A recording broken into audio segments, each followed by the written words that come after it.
es un tema que es quizá novedoso, que piensa en los conflictos hídricos entre regiones españolas. Y digo, rebelde sin motivo. Hoy día, eso es lo que vamos a ver, y podrá haber opiniones que sean distintas, no hay ningún motivo para esos conflictos que hay entre las distintas comunidades españolas por el tema del agua. Eso deriva pues, de unos conceptos que son o equivocados o más que nada obsoletos. Es decir, tuvieron su razón de ser hace 30, 40, 100 años, pero hoy día han cambiado mucho. ¿Y por qué han cambiado? Eso lo veremos aquí. Han cambiado por los avances de la ciencia y la tecnología, que nos da unos procedimientos para resolver estos problemas que eran impensables hace solo 10, 20 años. Y es en esto lo que pasa, que hay una inercia mental, eso tardará en cambiarlo, hay muchos intereses políticos, intereses creados, pero en fin, vamos a verlo en cualquier momento. Si algo no se entiende o queda poco claro, o yo tiendo a bajar la voz, pues lo dicen y paramos y se resuelven las dudas que haya. Bueno, pues vamos allá. Entonces, teóricamente esto tenía que... Bueno, este es un poco el esquema que vamos a hablar, la introducción, conflictos hídricos en relación con las guerras del agua. Ese será un tema que me entretendré un poco, hablaremos de la situación española. O sea, España es un país más dentro del planeta y es un país relativamente importante, de tamaño medio, y el país más árido de Europa, lo cual pues, nos da una situación pues, de especial interés en ese tema. Entonces, aquí avanzo en el número 4, es algo que probablemente la mayor parte de ustedes no piensan en ello. La causa principal de los conflictos que hoy día en el agua, entre Aragón y Cataluña con el sureste español, entre La Mancha con el sureste, etc., está en el uso intensivo de las aguas subterráneas que se ha producido en el último medio siglo, fundamentalmente. Lo veremos, esto algunos puede que no estén de acuerdo, otros que sí. Pero ese es el tema, desde mi punto de vista, esa es la causa fundamental aquí y en otros muchos países de los conflictos del agua. Bueno, aquí hablo de otros factores importantes, no para causa de los conflictos, que alguno podría mencionar, pero sobre todo para resolver los conflictos. Hablaremos de las desaladoras, sobre todo hablaremos del comercio de alimentos, que es el elemento fundamental para resolver los conflictos actuales sobre el agua. Algunas peculiaridades del caso español y luego dedicaré un breve tiempo a hablar de, lo habrán visto en los periódicos, ha salido varios políticos importantes, Felipe González uno de ellos, Rajoy otro, el ministro actual de Agricultura y Medio Ambiente, eso que hay que llegar a un pacto de Estado, un pacto sobre el agua en España, que hay que terminar con esos conflictos entre unas regiones y otras. Bueno, lo comentaré un poco, veremos a ver si eso no queda en pura palabrería, ojalá que no, y unas conclusiones que no sé si nos da tiempo a llegar a ellas o no. Bueno, pues vamos a ver. Bueno, entonces aquí, el decir que en España hay conflictos del agua, me parece que no es ninguna sorpresa para nadie, porque está en los periódicos cada 2 por 3. Si no recuerdo mal, ayer el gobierno de La Rioja, o creo que era el Partido Socialista de La Rioja, para ser más exactos, había propuesto en la Cámara de allí, en ese Parlamento, que es un Parlamento como si fuese de Móstoles, vamos, los habitantes de La Rioja son un poquito más que los de Móstoles, pero no mucho más. Decía que tendrían que oponerse al trasvase del Ebro. Ya empezamos con la lucha, trasvase sí, trasvase no. Bien, como ven el tema esos conflictos fundamentalmente han estado promovidos por las comunidades autónomas, ya lo mencioné antes, y a veces también bastantes ONGs. Las ONGs es un fenómeno social de los últimos 50 años muy importante y hay muchas pues, que han hecho oír su voz normalmente en contra de los trasvases o en contra de la construcción de embalses. Pues puede estar WWF España, que es conocido también como ADENA, la Fundación Nueva Cultura del Agua, yo soy uno de los fundadores de esa fundación, aunque ahora pues no actúo mucho con ellos, pues la Plataforma para la Defensa del Ebro, que está en Tortosa, pues un grupo de gente allí que son muy bravos en relación con ese tema. Bueno, y hay muchas más, no sé, en España hay ahora 20.000 o 30.000 ONGs. Bueno, ya lo he dicho antes, que muchos de estos conflictos, en mi opinión, que es profunda convicción, se basan o en ideas equivocadas o en ideas que hoy día no tienen sentido. Antes nos ha mencionado el presidente de la Academia, esa persona que en su momento fue muy importante, Joaquín Costa. Las ideas de Joaquín Costa hoy no tienen el menor sentido en la España actual. ¿Por qué? Porque ha cambiado totalmente. Miren, yo tengo 81 años, que cumpliré dentro de unos meses, y llevo pues desde los 15 años metido en este mundo del agua, porque mi padre era director de la Confederación del Duero desde pequeño, pues ya luego una familia numerosa, y el primer dinero que gané en mi vida fue llevando la contabilidad de una pequeña mini central que había en el río Esgueva, en Valladolid, río que ya no existe hoy día porque lo han secado los pozos, o sea, por supuesto no hay mini central ni hay nada que se le parezca porque no hay río. Entonces, bueno, pero claro, de la España de Joaquín Costa, luego a la España actual es que no tiene nada que ver. Por consiguiente, las ideas de Joaquín Costa se recuerdan en la España, educación, escuela y despensa. Bueno, el problema que tenemos en España en general es que estamos demasiado gordos y tenemos que reducir el peso, más que no hay hambre en España. Y tampoco hay analfabetismo, hay un bajo rendimiento escolar, pero en fin, analfabetismo no hay. Bueno, vamos a ver si continuamos. Bien, conflictos del agua, guerras del agua. Una pregunta, ¿cuántos han oído, y piensan que tienen razón, que el siglo XXI iba a ser el siglo de las guerras del agua, no del petróleo? Que levanten la mano, por favor, si es que veo que casi todos, ¿no? ¿Cuántos están de acuerdo con esa idea? Que levanten la mano, por favor. Pues hay una cierta, pues yo lo siento, pero creo que están profundamente equivocados. No ha habido nunca, prácticamente nunca, guerras del agua. Eso ha sido un hidromito, llamo ahí, que procede, y les digo de quién procede, de un grupo de intelectuales egipcios, de gente muy lista, de hace 20, 30 años. Como saben, para Egipto el Nilo es un río fundamental. El río Nilo, en agua, no recibe ni una gota de agua en Egipto, casi toda viene de la cuenca alta, es el río más largo del mundo, el Nilo. Viene de Etiopía, son 10 países los que hay en la cuenca del Nilo. Entonces hay un acuerdo que hicieron los ingleses antes de irse entre Sudán y Egipto, que son 2 países ribereños del Nilo, pero sin tener en cuenta los otros 8 países de la cuenca del Nilo. Bueno, entonces Egipto siempre consideró, ahora está cambiando, que era fundamental el agua para ellos, el agua del Nilo, para subsistir, porque Egipto es un desierto, excepto lo que es el Nilo prácticamente. Bueno, y tuvo gente, quizá el más destacado en esta propaganda de las guerras del agua fue un vicepresidente del Banco Mundial, que ahora es el director de la Biblioteca de Alejandría, que es una gran institución, un tipo muy listo, que se dedicó a decir que las guerras del agua. Egipto siempre, incluso el anterior, que fue secretario general de la ONU, otro egipcio copto, Seragheli, no sé lo que es, el anterior, decía, si nos tocan el Nilo, esto es un casus belli, es decir, si Etiopía construye un embalse en el Nilo Azul, enviamos nuestros aviones de combate y les bombardeamos, tan claro como esto. O sea, porque además los países del Nilo, Egipto no es que sea un país muy rico, pero es mucho más rico que los otros. Tiene un ejército potente, pues no sé si ahora continuará mucho o no, pero en fin. Entonces, esta idea y se propagó por todo el mundo con el altavoz del Banco Mundial. Pero da la casualidad que hubo, vamos a ver, me parece que lo tengo puesto aquí.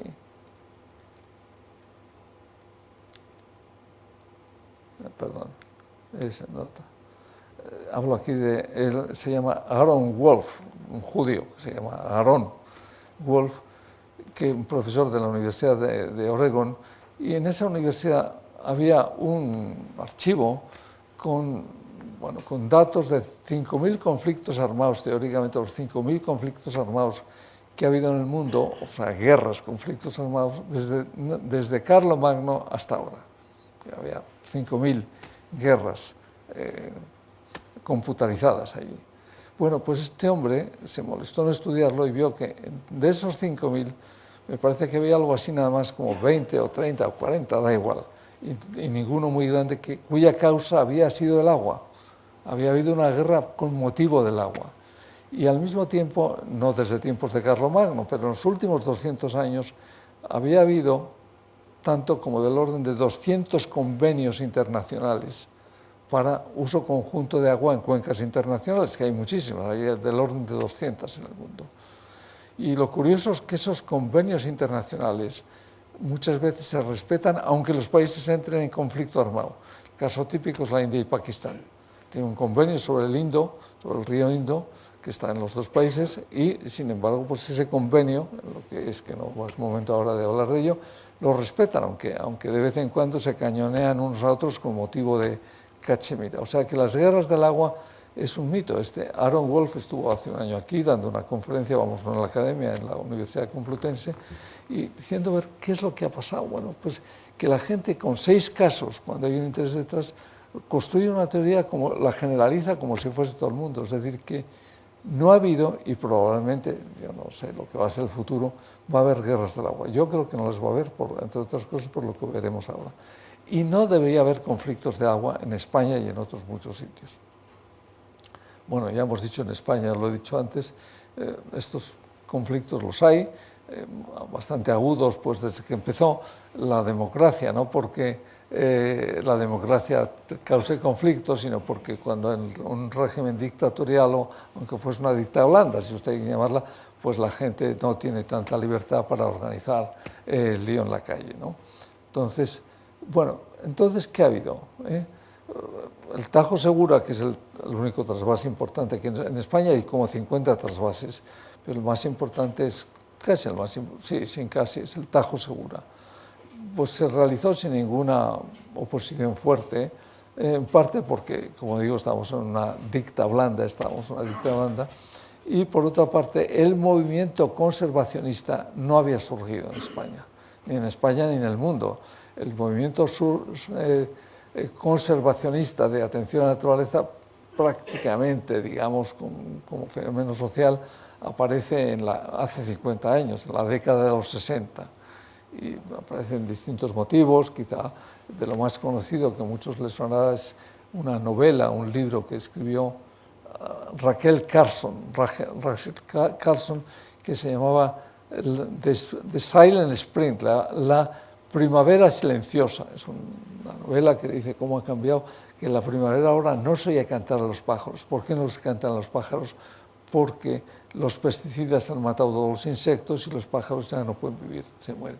Bueno, en parte es verdad, en parte no es verdad, pero tuvo, como en tantas cosas, la poesía es muy importante, estas figuras más o menos poéticas, y no digo que esa fuese la causa fundamental. Junto a eso, pues hay otra serie de causas mucho más objetivas e importantes. Pero eso no sé si vamos a hablar. Quizá vale la pena, hago un paréntesis. Le voy a preguntar aquí, ¿quién le suena algo? Están aquí la obra el artículo famoso de Lynn White. Lynn White era un geógrafo inglés de hace 40 años, 50. Nadie ha oído, no. Bueno, digo porque eso vale la pena.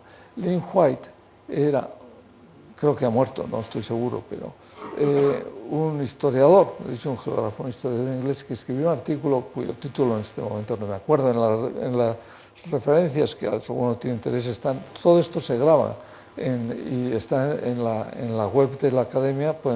Lo que yo digo ahora, si alguno pierde algo, lo puede volver a ver cuando quiera, desde su casa en internet. Bueno, Lynn White escribió un artículo en los años 60 diciendo que la causa de los desastres ecológicos que había habido en aquel momento es cuando se pone de relieve el desastre del mar Aral, que a algunos les sonará, el desastre, pues que el río Amarillo pues ya no llega al mar, los grandes lagos en Estados Unidos se incendian por los contaminantes que hay, o arden, etcétera. Hay una serie de fenómenos más o menos espectaculares. El río también será una cloaca. Pues Lynn White dice, bueno, ¿todo esto se debe a qué? Se debe a la civilización judeocristiana, que ha hecho una interpretación del Génesis, es decir, del libro primero de la Biblia, que dice: creced y multiplicaos y dominad la tierra. Y el hombre ha entendido por dominar la tierra el sojuzgarla, el someterla, el no cuidarla. Bueno, eso da lugar a una polémica que dura 15 o 20 años, hoy día a ustedes no les suena, fíjese, pues, bueno, yo creo que Lynn White se equivocó en muchos aspectos, pero acertó en uno. Lynn White dice, bueno, lo que hay que hacer ahora es hacer el patrono de los ecologistas San Francisco de Asís.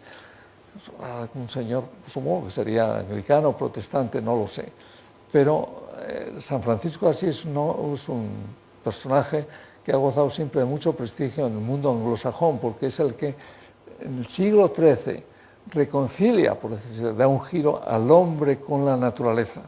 Es el hermano lobo, el hermano sol, la hermana agua, etc. O sea, la naturaleza siempre, digamos, en muchos aspectos se ha visto como un elemento hostil al hombre. Las sequías, las inundaciones, los terremotos, etcétera, etcétera. El hombre está a la defensa de esos fenómenos y todavía está en muchos aspectos, ¿no? Y San Francisco es el que, pues eso, el hermano lobo, el que además viene algo que tiene aplicación hoy día. En una de las florecillas de San Francisco dice a los agricultores, dice: cultivad la tierra porque nos da de comer, nos da frutos excelentes, pero respetad esas flores que hay, porque dan gloria a Dios. Es decir, eso es lo que hoy día llamamos desarrollo sostenible, es decir, hacer ese desarrollo, pero al mismo tiempo respetando la naturaleza. Bueno, eso, lo digo, la poesía es muy importante en todas estas cosas. Bueno, ¿qué ocurrió con la polémica de Lynn White? Pues, por sin contras, que hoy día se llega a me parece que nadie parte de las ideas de Lynn White, que el hombre es un administrador, que hay que llegar a un equilibrio. Eso es el desarrollo sostenible, que hoy día ya la palabra yo la he tachado de mi diccionario porque todo tiene que ser sostenible. Sus zapatos tienen que ser sostenibles, el transporte tiene que ser sostenible, todo tiene que ser sostenible. Como todo tiene que ser sostenible, ya sé, esa palabra solo pues no quiere decir nada. Vamos, se ha, por decirse, prostituido, ha perdido su sentido. El concepto inicial era importante y bueno, pero bueno, dejamos aquí esta polémica de hace unos años, y que esos años en que se habla, este planeta es como un barco en navegación. ¿Alguien había oído hablar de la ética del bote salvavidas? ¿Nadie aquí? La ética del bote salvavidas. Bueno, creo que estoy teniendo, no digo suerte, lo que me está... Esos hace 20 o 30 años, hoy día no, yo creo que no los tiene casi nadie, al menos abiertamente. Dice, este planeta es un barco, vamos, un barco, es un bote salvavidas. Y en un bote salvavidas caben X personas. Y hay gente que está alrededor y que quiere subirse al bote, pero no les puede dejar usted que suban, porque si suben se hunde el bote y se muere todo el mundo. Eso es la propaganda a favor del aborto, de la limitación de la natalidad. Eso es y que todavía continúa en muchos aspectos. Es decir, no cabemos más en este planeta azul. Bueno, es un tema muy discutible, que no es... pero en fin, mire, como un dato, un libro del año pasado, de un inglés precisamente, dice, hace 100 años, en tiempos, o hace 200, la población de hace, yo no me acuerdo si son 100 o 200 de Inglaterra, era la quinta parte de la que es hoy día. Se ha multiplicado por 5 la población. Pero la producción de trigo en Inglaterra se ha multiplicado por 10. Antes se producía 1 tonelada por hectárea. Hoy día se producen 10 toneladas por hectárea. Es decir, y así podríamos ir en tantísimas cosas. Con esto no quiere decir que todo es, valga la expresión, miel sobre hojuelas, aquí no hay ningún problema. Claro que hay problemas. El lunes habla aquí, en esta misma sala, o quizá en la otra, en la más amplia, un profesor de la Universidad de Harvard, que ha escrito un libro que se llama, lo escribió hace 2 años, Are We Running Out of Water? Es decir, nos estamos quedando sin agua. Y va a presentar este libro aquí, ahora luego coloquio, etc. Y yo anticipo lo que dice este hombre: si nos quedamos sin agua es porque queremos, porque se gestiona muy mal, porque estamos envenenando el agua, etcétera, etcétera. Es decir, si las cosas se hacen medianamente bien, no tiene por qué haber problemas. Pero bueno, vamos a continuar. alguna pregunta, en cualquier momento al que tenga duda, pregunta y hablamos. Bueno, ¿cuál es la situación española? Pongo aquí. En España el agua ha sido frecuentemente arma política. En elecciones, en programas electorales estatales y autonómicos, todavía lo es. Por ejemplo, en Aragón ya todos los partidos firmaron el Pacto del Agua, que consistía en construir una serie de embalses que no los han hecho. El trasvase del Ebro cambió el voto en algunas regiones. Mire, en el sureste español, por la edad que veo aquí, algunos lo saben igual o mejor que yo, el sureste español era un sitio tradicionalmente de voto de izquierdas, de voto socialista. Hoy día casi ha desaparecido el Partido Socialista en Murcia, en Alicante. ¿Por qué? Porque salió este lema de agua para todos, queremos trasvase y viceversa. En Aragón, ahora empieza otra vez el Partido Popular, y en Cataluña, pues con motivo del trasvase prácticamente quedó reducido a pavesas el Partido Popular, porque defendía. Bueno, eso es lo que hay que terminar, porque es el motivo, esos son rebeldes sin motivo, no tiene sentido. El agua no se puede ser hidrocéntrico, por decir, el agua, y esto es echar piedras contra mi propio tejado profesional. El agua no es tan importante como ustedes piensan. Es verdad, sin agua no hay vida, eso es una perogrullada, eso es de sentido común, eso es absolutamente cierto, pero mire, nosotros al día bebemos aproximadamente 2 a 3 litros, ¿eh? Y si bebemos agua mineral, este agua vale 1000 veces más aproximadamente, o quizá más cuando la botella es pequeña, que la del grifo. Pero bueno, sea del grifo o sea embotellada, bebemos 2 o 3 litros. Pero cada día nosotros necesitamos no 2 o 3 litros, sino miles de litros. Es decir, si quieren al año, para que sea más fácil, un españolito medio consume necesita del orden de 2.200, 2.400 metros cúbicos, que es el agua de una piscina olímpica. Dice, hombre, ¿para qué? A ver si me dice alguno, ¿para qué hace falta todo ese agua? ¿En qué? ¿Para? La producción de los utensilios. ¿De qué? De los utensilios. Sí, de la ropa, de la lavadora, etc. Pero fundamentalmente, sí es verdad, en parte fundamentalmente son los alimentos. El 90% del agua es la producción de los alimentos, ¿eh? Y eso es el punto importantísimo, es el punto que más influencia tiene en esto que estoy diciendo, que es rebeldes sin motivo. Luego lo veremos con un poco más de calma. Pero en fin, ya ven que este tema, claro, nadie hablaba de eso, aunque va a salir ahora después. De los que están aquí presentes, ¿quién ha oído hablar, quién sabe la diferencia que agua verde, agua azul, agua virtual? ¿A alguno le suena lo que es el agua virtual? A uno a medias, del resto a ni uno. Pues es el concepto clave para esto que hablamos de que rebelde sin motivo. Y tardará, no se tardará 10 años, 20 años. Del agua virtual, que yo sepa, el primero que habló en España fue en esta sala, la del agua, que es más amplia, en la inauguración del curso del año 95, en octubre del 95, o sea, en el curso 95-96, tomando datos de unos autores extranjeros. Luego veremos a ver lo que es eso, porque eso es lo que cambia todo, ¿eh? Eso es lo que cambia todo, y además en general a favor. Bueno, entonces yo les decía en que los conflictos en España, la causa principal se debe a esa revolución silenciosa del uso intensivo de las aguas subterráneas. ¿Qué es esa revolución silenciosa que se ha dado en otros muchos, yo diría, en todos los países áridos semiáridos? Da lo mismo que sea la India, que sea California, que sea Arizona, que sea Libia, que sea, en fin. ¿Qué ha consistido?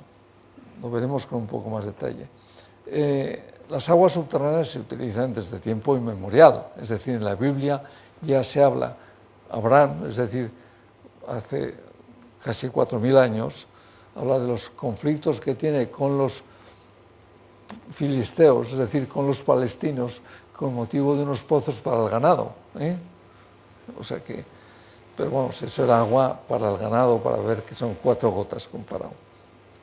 Pero, o sea que siempre ha habido el agua, es un tema de lucho. Saben que Mark Twain, el escritor americano, decía: el agua es para luchar por ella y el whisky es para beber. El whisky es para beber y el agua es para pelearse por el agua. Eso podría ser cierto hace 30, 40, 50 años y lo que quieran para atrás. Pero hoy día no tiene sentido, como vamos a ver. Pero bueno, volviendo a las aguas subterráneas, ¿qué ha ocurrido? Pues ha ocurrido que hace 50, 60 años aparecen unos inventos que son muy importantes. Estamos en una academia de ciencias, la importancia de los inventos. Esencialmente, luego volvemos a la transparencia, son tres. Uno, aparece la bomba de turbina, que muchos habrán visto, esas que hay como un obús que tiene unas turbinas y puede bombear de un agujero, de un sondeo de este diámetro, pueden sacar agua para dar de beber, si la geología es adecuada y el clima es adecuado, de beber a 50.000 personas o para poner en regadío más de 100 hectáreas. Bueno, ¿y qué pasa? Pues eso es un invento. Antes el agua se sacaba, todos han visto las norias antiguas con el típico burro de noria, darle vueltas a la noria, que esa es toda tu historia, hay una canción. Pues este es un poco el tema que ha cambiado notablemente. El agua se sacaba por la fuerza del hombre y tenía un gran éxito en el siglo XVIII y XIX, se llaman las aguas surgentes, era lo que interesa, es decir, los pozos artesianos, que viene de Artois, de una zona de Francia donde se daban más, porque el agua salía por sí sola, no había que bombearla, que entonces la cantidad de energía, luego aparece la máquina de vapor, etcétera, y cambia el panorama bastante. Pero bueno, un primer invento es la bomba de turbina. Otro que va a la zaga del petróleo es, hoy día se perfora un pozo con gran rapidez, aquí mismo en Madrid, muchos de los pozos ilegales, estos son pozos para muy poca agua, para un chalet, lo que sea en la sierra, los hacen una tarde, con un martillo que se llama de fondo, llegan y perforan 30, 40, 50 metros con toda rapidez y a veces sale, a veces no, pero bueno, quiero decir, pero luego hay pozos, en Madrid hay pozos que tienen casi 1000 metros de profundidad, que es casi como un pozo de petróleo para sacar agua para el abastecimiento de Madrid. Y en otros muchos sitios de España también hay. Entonces, bueno, esos dos factores. Y luego, al mismo tiempo, la hidrogeología, que es de lo que yo era catedrático, o si quieren, sin primer carácter lo soy todavía, es la ciencia del estudio de las aguas, de la hidrología subterránea. Bueno, pues que era una ciencia, pues poco ciencia, pero que cada vez es mucho más. Como dato anecdótico, es decir, hay un libro clásico americano de hidrología subterránea que cuenta la historia, me parece que es en Ohio, hubo un pleito hace algo así como 120 años de fulano versus mengano. La lucha, pues usted ha hecho una cantera, ha hecho un pozo y me ha secado el pozo de mi casa, lo que sea. Y el juez dice, esto del agua subterránea es tan complicado que no hay quien establezca una relación causa-efecto. Por consiguiente, fallo que no hay responsabilidad de este señor, porque nadie sabe lo que pasa por ahí debajo. No el mismo juez, evidentemente, 100 años más tarde, en el mismo juzgado hay otro pleito similar, no el mismo pleito, evidentemente, y el juez ahí dictamina, se puede establecer una relación causa-efecto. Entonces, la hidrogeología se ha transformado en una ciencia, pues, la misma que para enviar un hombre a la Luna, que ya se nos ha olvidado, o para muchas matemáticas, física y química, punto y nada más. Bueno, ¿qué ocurre también? Bueno, se desarrolla mucho en España las aguas subterráneas, especialmente donde hay clima, donde hay suelo, que es Murcia, Alicante, y toda la costa mediterránea, fundamentalmente. En Cataluña algo menos, pero ¿por qué? Porque es productiva, porque interesa, etcétera. Y bueno, y se produce, y ustedes han oído hablar de la sobreexplotación. Hay sitios donde el nivel del agua, el bombeo ha bajado 400 metros, en Canarias, en algunos sitios más. Y siguen sacando porque les compensa. Bueno, entonces eso es lo que se llama sobreexplotación. Pero los propios, eso está hecho casi todo por los agricultores. La llamamos revolución silenciosa porque se hace al margen, no nos da tiempo de entretenernos en ello, en España y en casi todos los países, de la administración hidráulica convencional. No sé si aquí hay algún ingeniero de confederación, comisaría o algo. ¿Hay alguno? No hay nadie. Bueno, como saben, en España la gestión del agua fundamentalmente se realiza a través de las que se llaman las agencias del agua o las confederaciones hidrográficas, o tienen distintos nombres según el sitio donde esté, pero se hace a través de ello. Pero tradicionalmente entendían solo de las aguas superficiales. Las aguas subterráneas eran, con todas las matizaciones que se quiera, eran privadas. El que alumbraba, esa es la expresión de la antigua ley de agua española, el que alumbraba agua se quedaba con ella. Es como los minerales, era algo propuesto por toda la legislación fomentista, es decir, para fomentar que la sociedad buscaba el que encontraba una mina, aunque fuese en terreno de otro.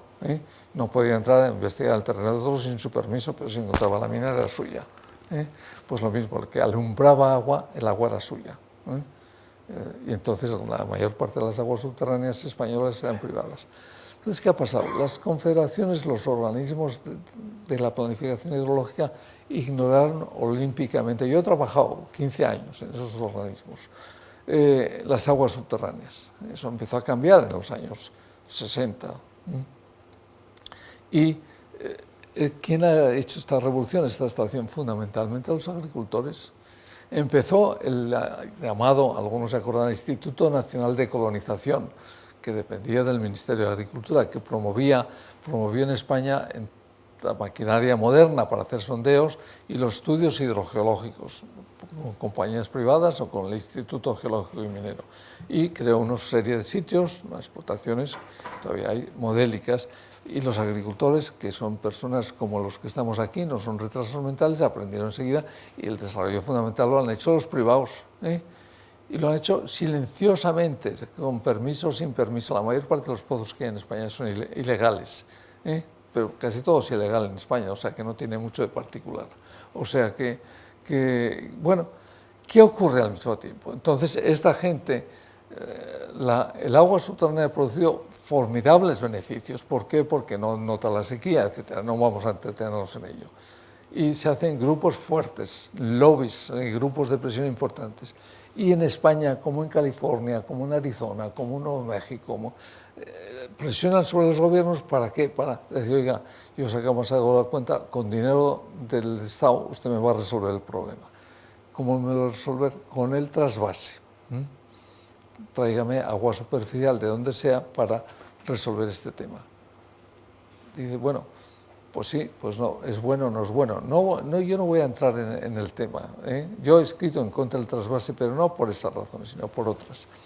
Entonces, ¿qué ocurre en este tema? Bueno, pues que es absurdo. Mire, en California, que es algo más pequeño que España como región, los trasvases que hay son 9 veces más grandes que lo que hubiese sido el trasvase del Ebro, que es similar, y hay 9.000, o sea que, sin embargo, California, yo estaba allí entonces, en el año 83, vota lo que se llama la Proposition 9, la proposición novena, sale derrotada 9-1, pues un plebiscito popular, a ellos les gusta mucho hacer estos plebiscitos, votar para un nuevo trasvase, que no entro en qué consistía. Y no se ha hecho ninguno más desde entonces. Del 83 aquí han pasado 30 años, ¿no? Sí, 30 años casi. O sea, quiere decir eso, hicieron muchos, pero ahora ya no hacen. El último gran trasvase que se ha hecho en Estados Unidos es el trasvase, lo que se llama el Central Arizona Project, o sea, que hubiese sido como 1,5 veces el del Ebro aquí, y ha sido el último que se ha hecho. Lo que pasa, y el gobierno, para hacerlo, impuso unas condiciones en el uso de las aguas subterráneas, cosa que no hizo aquí, en el proyecto del trasvase. O sea, aquí dijo, voy a hacer, pero no llegó a hacer nada. Bueno, pero no quiero entretenerme demasiado en eso, y insisto, cuando ustedes quieran, preguntan. Bueno, vamos a ver, el uso mundial del agua ha subido, España no es un caso aislado, se ha multiplicado por 10 en 50 años. El que más es la India. Miren, la India es un país que, como saben, la India se independizó de la bota británica hace 60 años ahora, sí, 60 años. Bueno, el primer ministro era Pandit Nehru, que a alguno le sonará. Pandit Nehru dijo, bueno, en adelante los templos de la India serán los embalses. Bueno, han construido muy pocos, no, afortunadamente, pero en cambio la India ha hecho algo así como, hoy día la mayor parte de las hectáreas son regadío con agua subterránea, ha perforado 20 millones de pozos de forma anárquica, es un caos aquello, pero la India ha pasado de tener unas hambrunas que ya en los años 50 murieron millones de personas por hambre, a convertirse en un país exportador de grano, compitiendo con Estados Unidos y con otros.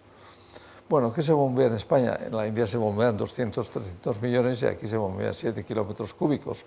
Y hay unos 2 millones de pozos de agua, de los cuales el gobierno tiene registrados probablemente pues algo así como el 10 o el 15%. Los otros ni se sabe dónde están, ni se quiere saber, digo yo. Bueno, este es un gráfico de cómo ha ido cambiando los años. La línea roja corresponde a la India y todavía ahí yo me quedé en el año 10, o sea que estamos ya en el año 2008.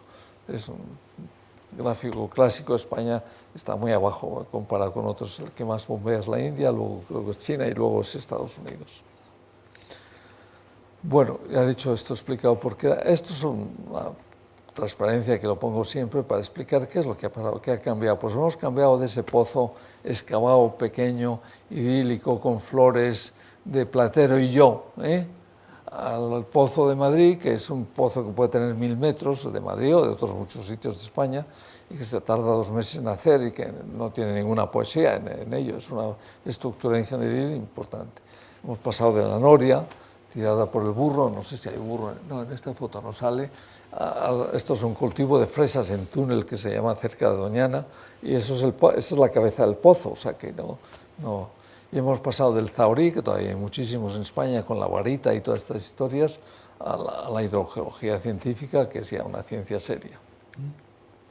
Bueno, este gráfico explicaré muy rápidamente, porque yo sí querría a las 8 más o menos terminar para que puedan preguntar, ya que no quieren preguntar ahora.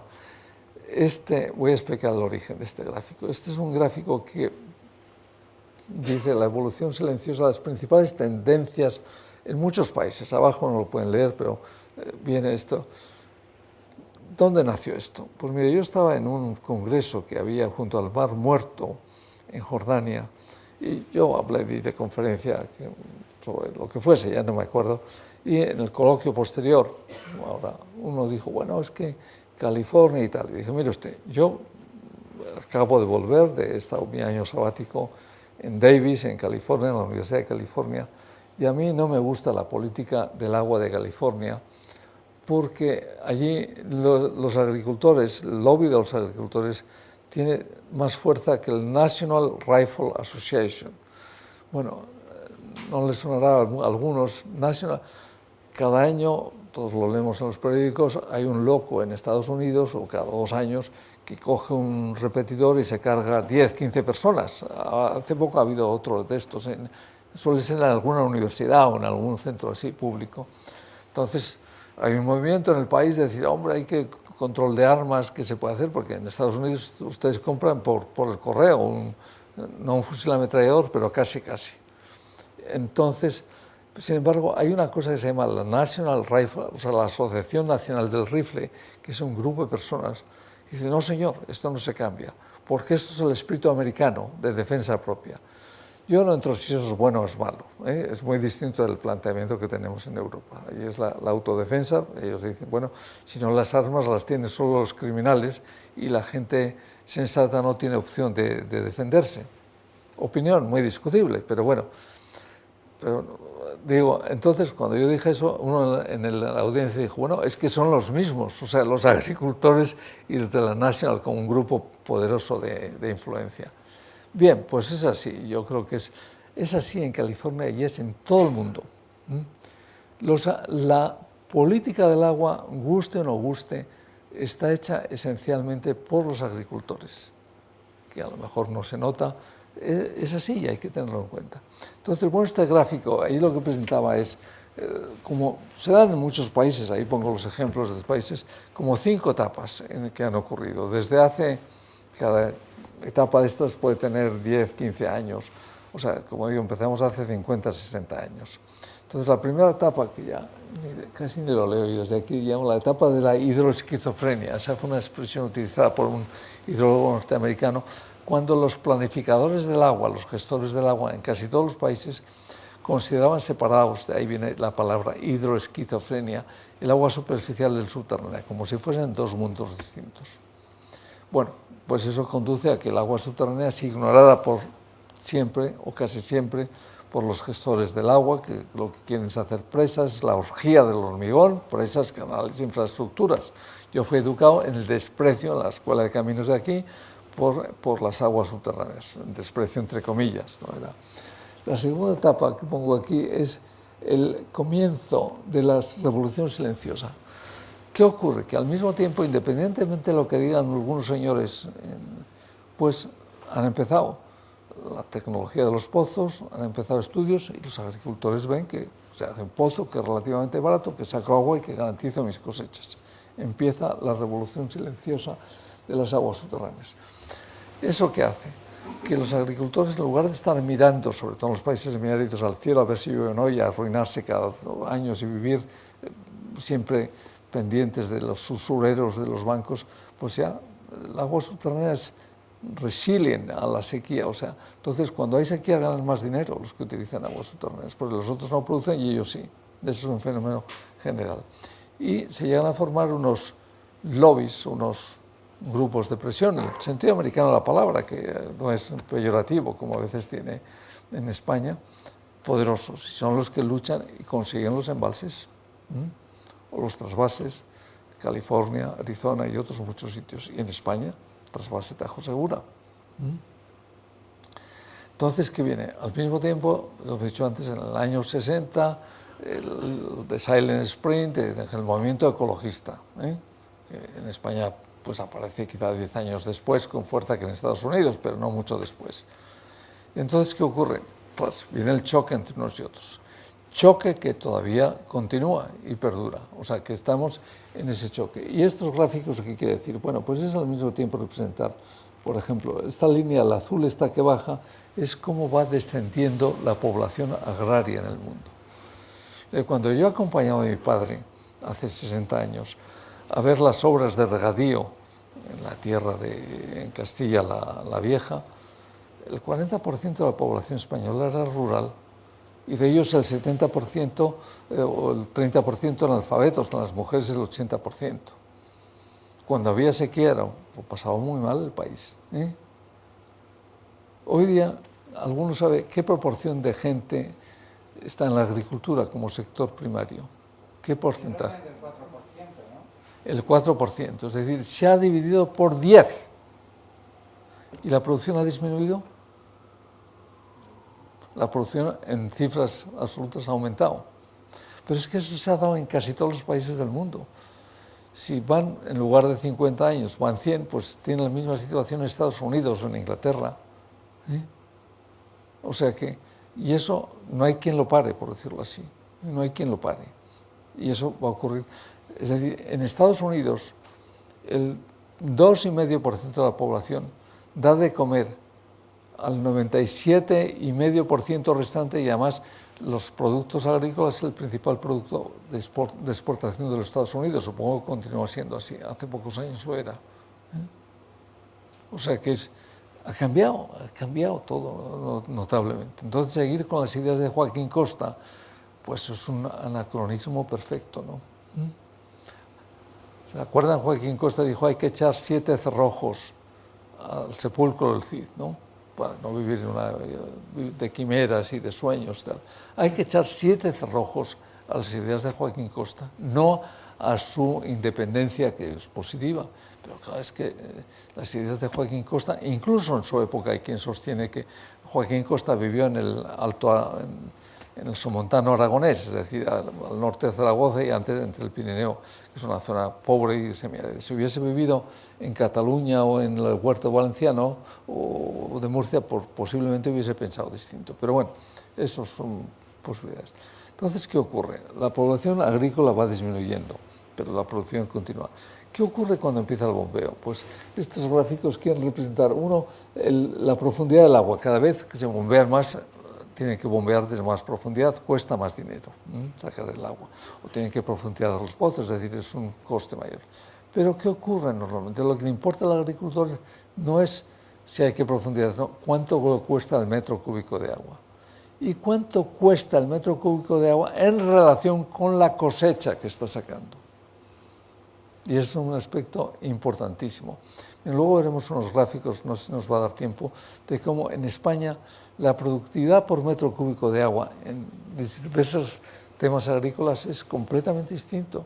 Producir trigo en España es una locura.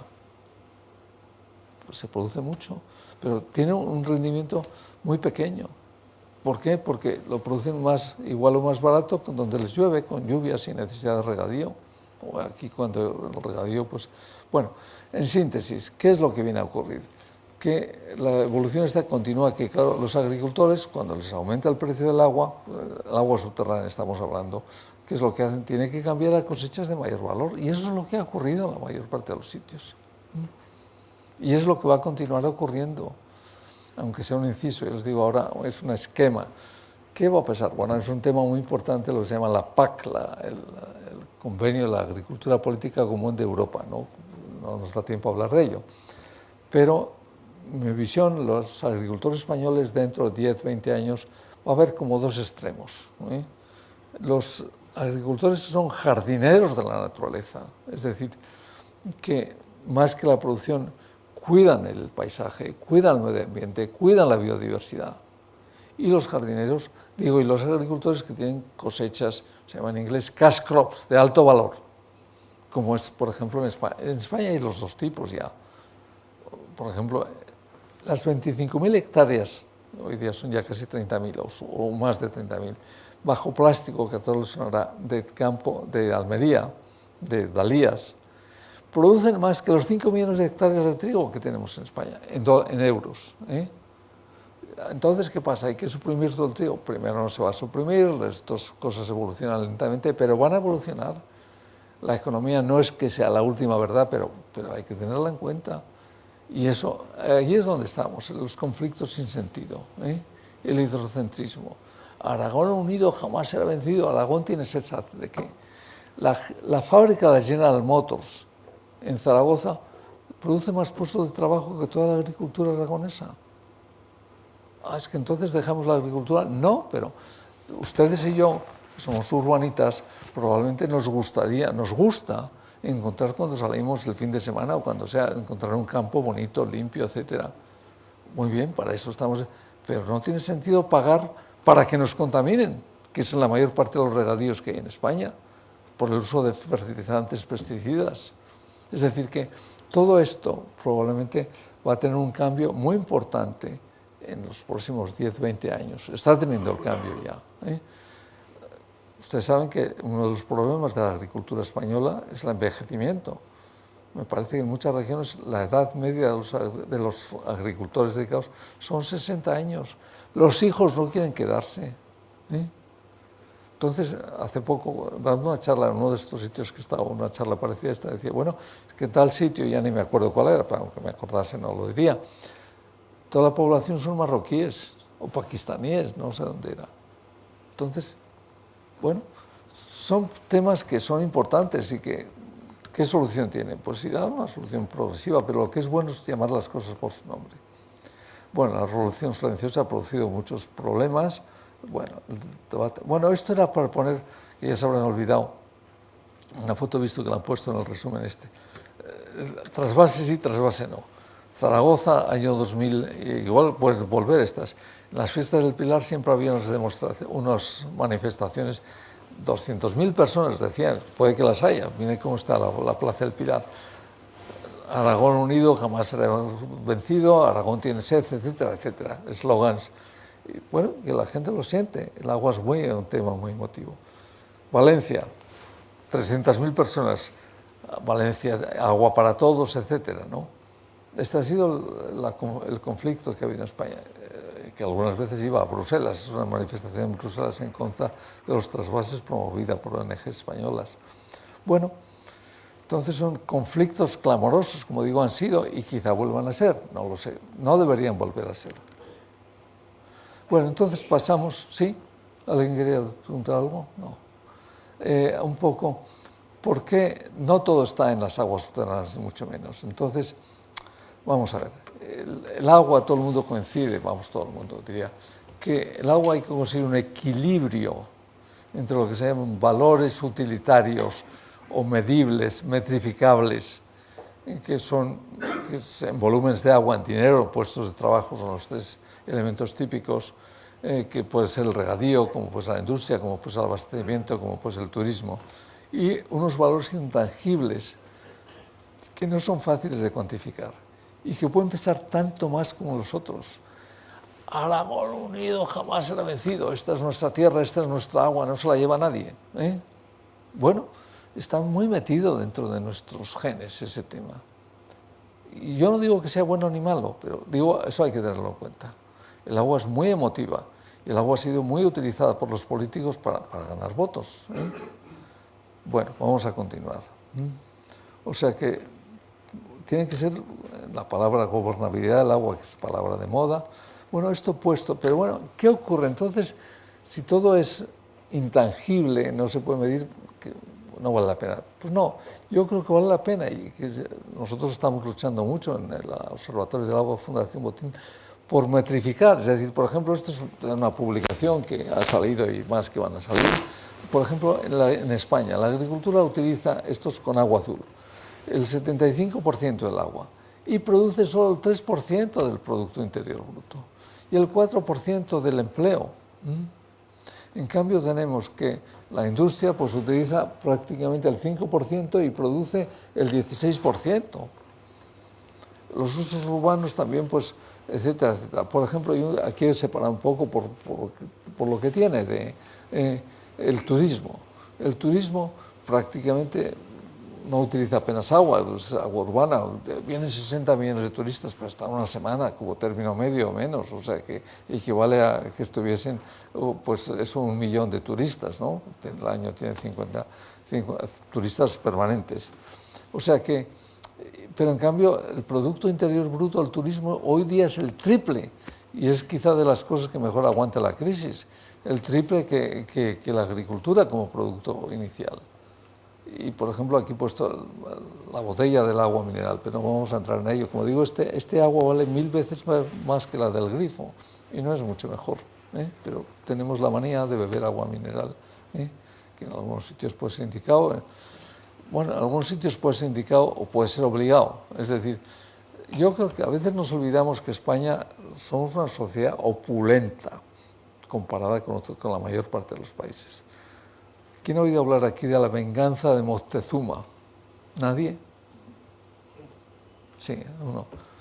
¿Lo quiere contar usted o no? Bueno, pues eso es. Se llama la venganza. Si ustedes van a México, no se les ocurra beber agua. Vamos, tienen que beber agua embotellada o agua purificada, llaman allí. ¿Por qué? Porque está contaminada bacteriológicamente. Y, en general, sí. Me permite una cosa, es que veo la tabla y veo el porcentaje de la industria en el Producto Interior Bruto. Sí. Bueno, yo hace casi un decenio que no lo sigo, pero ahí supongo que la construcción no está metida. No, está separada en este tema. Como luego no pero además la construcción se ha hundido. Ahora la construcción, sí, depende del año que pusiésemos. No, pero cuando yo veía esto en los 90 estábamos alrededor del 25%. Industria de construcción. Y la construcción era del orden del 8%. Luego la construcción Sí, pero claro. Mucho. Pero bajar al 16% es que me parece extraordinario. Bueno, esto está tomado, me parece, lo pongo aquí, del Instituto, del INE, del Instituto Nacional de Estadística. Ahí incluye también la industria agroalimentaria, que va muy bien. Se dice, bueno, necesitamos agricultura para la industria agroalimentaria. Falso. ¿Por qué es falso? ¿Ustedes saben quién es el país que vende más zumo de naranja en el mundo? Holanda. No hay un solo naranjo. Vende también flores, ahí sí tienen flores, pero ¿cuál es el país donde es famoso hoy día chocolate en todo el mundo? Suiza, ¿no? Nestlé. No hay una planta de cacao, ni la ha habido nunca. O sea que gran parte de las materias primas de la industria agroalimentaria pueden proceder de fuera. Algunas proceden del área próxima, etcétera, pero no es una... Es decir, el comercio de alimentos es algo muy importante. Bien, ¿alguna pregunta más o no? Antes querría decirle una cosa, dentro de todo el tema de las aguas subterráneas, que me parece de importancia. Primero, como usted ha dicho, se llegan a hacer pozos hasta 1000 metros. Parece que eso no tuviera importancia, sin embargo sí la tiene. Eso lo que implica es que el nivel freático va bajando cada vez más. Pero por lo que yo he visto, y tengo poca experiencia en el tema, cuando se hace una sobreexplotación a través de pozos, y hay muchas regiones en España donde se hace, la calidad de las aguas baja radicalmente, se salinizan y el contenido en sales es muy fuerte. Y muchas veces estas aguas no se pueden usar ni en la industria ni en la agricultura. Y en la industria lo que tienen que hacer es poner una ósmosis inversa, gastándose el dinero en inversión y en costo energético, para obtener un agua aprovechable. Bueno. Entonces, me refiero porque como ya veo que deja usted el tema creo que es un tema de importancia. Bueno, es un tema de importancia, pero también hay que metrificarlo, por decirlo así, porque puede que aun teniendo que tratar el agua con ósmosis inversa, les resulte mucho más barato hacer eso que pensar en traerse el agua de 100 kilómetros de distancia, con los problemas que plantea. Cada caso es un caso y hay que estudiarlo. Mire, la directiva europea pide una cosa que si la hiciésemos en España, otro gallo nos cantara, que el beneficiario del agua pague los costes íntegros. Oiga, pero es que la policía la pagamos todos los españoles, los trenes que los cogemos todos, el AVE lo hemos pagado todos los españoles, pero oiga, mire, aunque sea un inciso, yo he sido y soy opuesto al trasvase del Ebro que se iba a hacer, porque aquello era una obra que iba a costar teóricamente 5.000 millones de euros, en la práctica cuesta por lo menos un 30 o un 100% más, todas las grandes obras públicas, y era para beneficiar a 10.000 familias de agricultores con Mercedes, pagada por 10 millones de familias de mileuristas, es decir, por usted y por mí, por todos los... Bueno, pues a mí me parecía injusto, sencillamente. El impacto ecológico, todas esas cosas, eso eran cuentos chinos, cuentos chinos, muy discutible. Pero ese es, para mí, y eso es lo que pide la Directiva Europea, que el usuario del agua pague esto. Hace poco, cuando España ha dicho, bueno, es que nos hemos encontrado el actual gobierno todo patas arriba, no se han cumplido los plazos, tal, que es verdad. Pero el comisario ha dicho, oiga, menos echar la culpa, no lo ha dicho con estas palabras otros, y ustedes son el país que tiene las tarifas de agua más bajas de Europa, de agua potable, del agua. Entonces, ¿qué viene usted? ¿Qué tiene sequía y qué tiene? Usted tiene un desmadre muy notable en la gestión del agua. Entonces, ¿qué pasa? Los pueblos... Pero es que esto no es de ahora, es que viene de hace tiempo, pero es que si hablamos de ese tema voy a terminar y luego dejamos un poco para... Bueno, ¿cuáles son los aspectos, yo diría, que permite ahora enfocar? Quizá el más importante de todos, lo descabello, porque son las 8 ya, llevo una hora hablando y ustedes deben estar ya cansados de oírme, es la globalización. Como he dicho, un español medio requiere una piscina olímpica de agua, es decir, 2.200 metros cúbicos se multiplican, le sale eso, y ese 90% de ese agua es para los alimentos.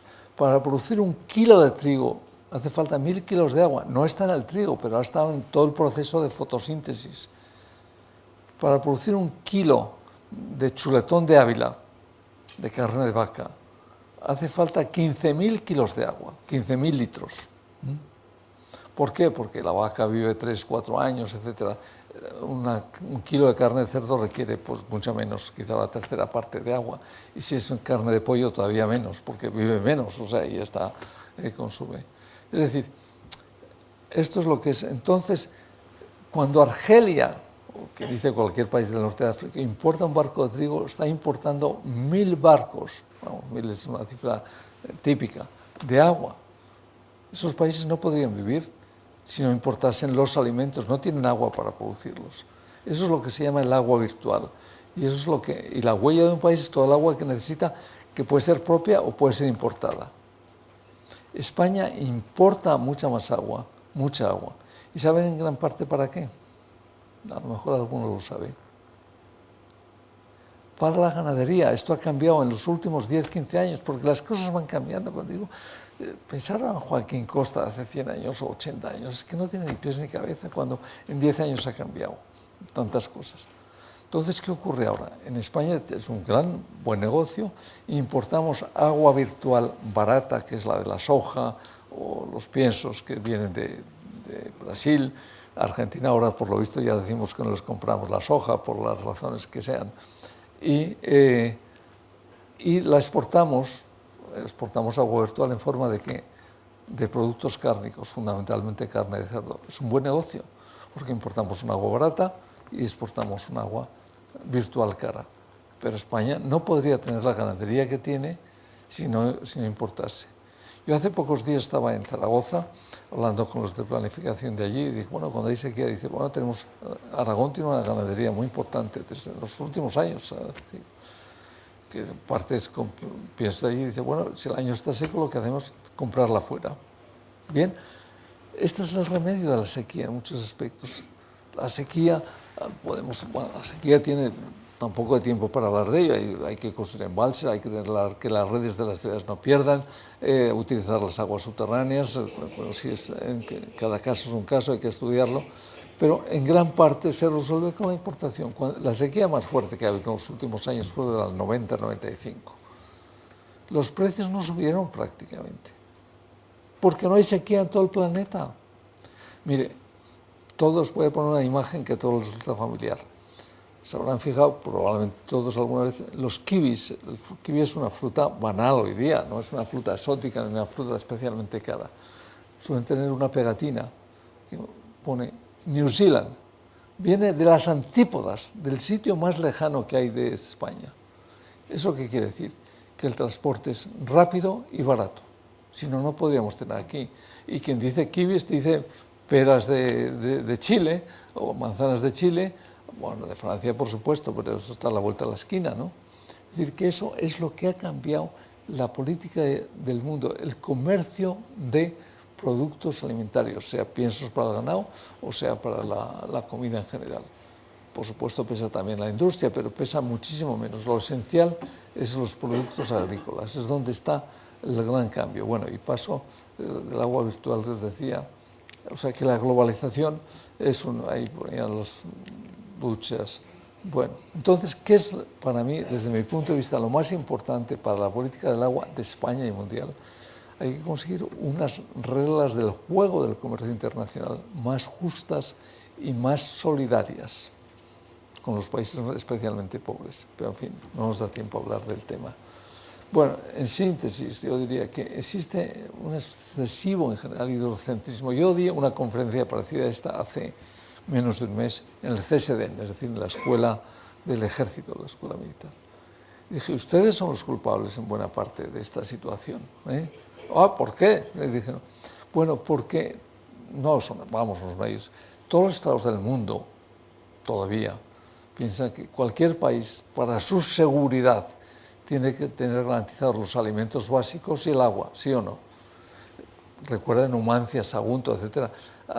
Todas estas cosas que hemos estudiado en la historia, desde pequeñitos, no tan pequeños, se les sitiaba que se cortaba los alimentos y el agua, hasta que se morían o de hambre o de sed, o ya quedaban tan débiles que entraban y los podían vencer mucho más fácilmente. Pues ese es un atavismo que dura en los estados, iba a decir los estados mayores y en los políticos de todo el mundo. Europa quiere ser autosuficiente en alimentación. Y Europa, la Unión Europea, en este momento somos el 8% de la población mundial. El 8%. Nos creemos el ombligo del mundo y somos el 8%. Entonces, bien, entonces, bueno, ¿qué es un poco? Que ha mejorado mucho la desalación, pero no voy a hablar de este tema. La desalación, que fue denostada, no denostada, para mí es un avance estupendo, pero en sus límites. Mire, hace 5 o 6 años yo dirigía un curso en el Escorial de verano. Invitamos a un profesor de California y yo dije, bueno, en España es que están construyendo desaladoras que vamos a utilizar también para la agricultura de alto valor. Y me dijo, mira, Ramón, yo eso no me lo creo. Dije, bueno, estos yanquis siempre, lo que no inventan ellos no vale, ¿no? Tenía razón. ¿Qué ocurre con las desaladoras? No están funcionando. Porque los agricultores no son retrasados mentales. Y las aguas de las desaladoras las están vendiendo a 30 o 35 céntimos el metro cúbico, que es mucho menos del coste real, porque el resto lo estamos pagando los españoles o la paga la Unión Europea con las inversiones a fondo perdido. Pero sí es mucho más barato comprar agua subterránea, ilegal o legal, en muchos casos ilegal, pues entonces pónganse en la situación del agricultor, buscan, aunque pudieran pagarlo, podría subsistir, pero bueno, buscan el mayor beneficio, como es lógico. O sea que las desaladoras es un quita de miedos en buena parte, o sea que, porque el mar no tiene sequías, etcétera, o sea que en Canarias es muy importante todo el tema de la desalación, en Baleares también, etcétera. Bueno, vamos allá. Bueno, una de las cosas que influye mucho en la política del agua, dirán por qué, son estos cacharros que todos ustedes llevan probabbleblemente. Es decir, Internet, y más que Internet hoy día es el teléfono móvil en todo el mundo, porque se ha extendido de una forma prodigiosa. ¿En qué facilita? ¿Qué tiene que ver eso con el agua? Pues facilita una cosa que es la transparencia, la información a la gente. El agua en general ha sido una cosa de pequeños clics, o de grupos, y tiene que ser gobernada con mucho más participación, y para eso influye mucho estos procedimientos, y yo creo que es hora de terminar, porque, bueno, aquí esta no es una frase mía, pero en fin, yo creo que es importante. Ustedes están leyendo, los recursos naturales son limitados, el agua tiene un límite. Sí es cierto, limitados, todo es limitado, hasta el espacio, bueno, ya no encontramos si el espacio es limitado o no es limitado. Pero lo que no tiene límites es el ingenio humano. Y hemos visto, y eso es lo que nos permite hoy día plantear los temas de una forma mucho más asequible, más fácil, más optimista que hace 20 o 30 años. Por esto que digo, fundamentalmente, uso de aguas subterráneas mejor de lo que se hace, controlado. Sobre todo el comercio internacional de alimentos, la globalización, y ya hay otros factores que no entro en ellos, ¿no? Bueno, el caso español, yo creo que esto ya ha salido. Bueno, yo les diría un tema que a mí me llamó la atención hace unos pocos meses, en una conferencia, Eduardo Serras, que fue ministro con los socialistas y ministro con el PP de Defensa, no sé si se acuerdan, un abogado del Estado. Y presentaba un proyecto que habían hecho entonces, que no me acuerdo cómo se llama, pero que venía a decir España tiene que volver por la prestigia. Y dijo una cosa que a mí no se me ha olvidado y que creo que usted dice, bueno, todo el mundo piensa que Singapur es una nación modelo, etcétera, unas cosas. Bueno, España tiene una evolución económica igual que la de Singapur. Dijo, Singapur hace 50 años la renta per cápita era $300 y ahora es 30.000, y en España es igual. No sé si ahora es un poco más baja, es decir, que... Pero dice, bueno, y España tiene capacidad para salir de este bache, y lo va a tener, está pasando mucha gente muy mal, ¿no? En este año especialmente, pero bueno, pero aún así tenemos agua potable en el grifo de nuestra casa, que nos parece una cosa banal, y que el 80% de la población mundial no la tiene. Bueno, vamos a ver, yo creo que esto me lo salto, ya ha salido en otras... bueno, ¿qué es lo que...? Estos son gráficos que hemos hecho, hay muchas publicaciones de estas, el agua azul, el agua verde, y lo que produce económicamente cada uno, ¿no? Lo mismo con otra presentación, pero... Bueno, y quizás me entretengo un poco, porque esto es lo más innovador que hemos hecho en el Observatorio del Agua. Esta es la cuenca del Guadalquivir. Por primera vez que yo sepa en el mundo, planteamos conjuntamente lo que es el agua verde, el agua azul y todos los usos del agua. Es decir, el agua que llueve sobre la cuenca del Guadalquivir, pues tiene aquí, pues la mayor parte se va, si llueve una media que son 500 y pico, 536 milímetros como año medio, la mayor parte se la llevan los bosques, cosa que, bueno, es muy importante en el ciclo del agua. Otra parte matorral, otro tipo de ecosistemas terrestres, y hay otra parte que es el agua azul, y el agua azul el ser humano utiliza una pequeña parte, y otras, bueno, pues es decir, que hay mucha... Es decir, el planteamiento nuestro en este estudio, que no, como digo, no da tiempo de tener, en Andalucía decir que falta agua, no falta agua, pasa la mayor parte del agua azul, la verde es menos controlable por el hombre, se utiliza para producir cosas de muy poco valor. No va a cambiar, no va a haber una revolución social en la cuenca del Guadalquivir, vamos, como saben, casi todo es Andalucía, porque un 10, un 12, ¿qué digo un 10? Un 5% de ese agua que hoy día se utiliza para producir algodón o un trigo de poco valor, se utilice para termosolares o para campos de golf. Eso no cambia. ni el paisaje, ni el panorama, ni nada, pero económicamente es mucho más rentable. Entonces, ¿qué pasa? La legislación española dice los usos prioritarios del agua, el primero es abastecimiento urbano, cosa que en todos los países del mundo, y el segundo es el regadío. Y eso se puso hace 15 años y continúa en todos los planes. Eso no tiene... La ley andaluza, que ha sido derogada por otras razones, por el Tribunal Constitucional, establecía un sistema mucho más flexible. En ese aspecto era un avance sensible sobre el tema. Es decir, y quien dice esto es Andalucía, pero en muchos países, en muchas cuencas de España puede ocurrir algo semejante o parecido. Es decir, que hay que considerar en el uso del agua todo, el agua verde, el agua azul, los distintos usos y los distintos, por ejemplo, es que el agua es un tema complejo. Dice, el agua, usos del agua para la energía o energía para el agua. Cuando yo turbino agua, turbinar en un salto hidroeléctrico, no consumo agua, porque el agua pasa por una turbina, no es como si se lleva a regar, que se va a la atmósfera. O sea que, entonces, pero sin embargo puede tener otros efectos, en fin, o sea que cuando yo necesito agua para refrigerar una nuclear, hay una parte se va, pero es una parte pequeña. ¿Saben dónde se va la mayor parte del agua, uso consultivo de la energía en España, para producir energía? Casi seguro que nadie lo sabe. ¿En qué se va la mayor parte? ¿Son las térmicas, las nucleares? ¿En refrigeración? No, se va en los embalses hidroeléctricos. Al construir un embalse, estamos, no para refrigerar, para producir un embalse, hemos aumentado mucho la evaporación, porque se crea es decir, un embalse se evapora de 1,5 metros al año, como evaporación hasta 2 y pico, depende de la zona que esté. Pues eso supone unos... ¿Tienen procedimientos para evitarlo? Bueno, eso se lleva ensayando 30 años con las pacas, estos productos ya se me ha olvidado, monolayer, o yo lo he visto con bolas de ping-pong para disminuir la evaporación. Eso no ha funcionado en ningún sitio del mundo.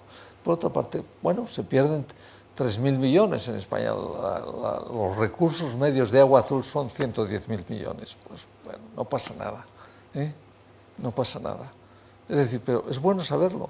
Es decir, la evaporación, los embalses para dar de beber al sol, no se hacen para dar de beber al sol, pero el agua se va por allí, supone una cantidad de agua que se va a la atmósfera sin producir nada, pero bueno, son necesarios para otras cosas, que es casi la mitad de toda el agua subterránea que se saca. Es que sacamos mucha agua subterránea.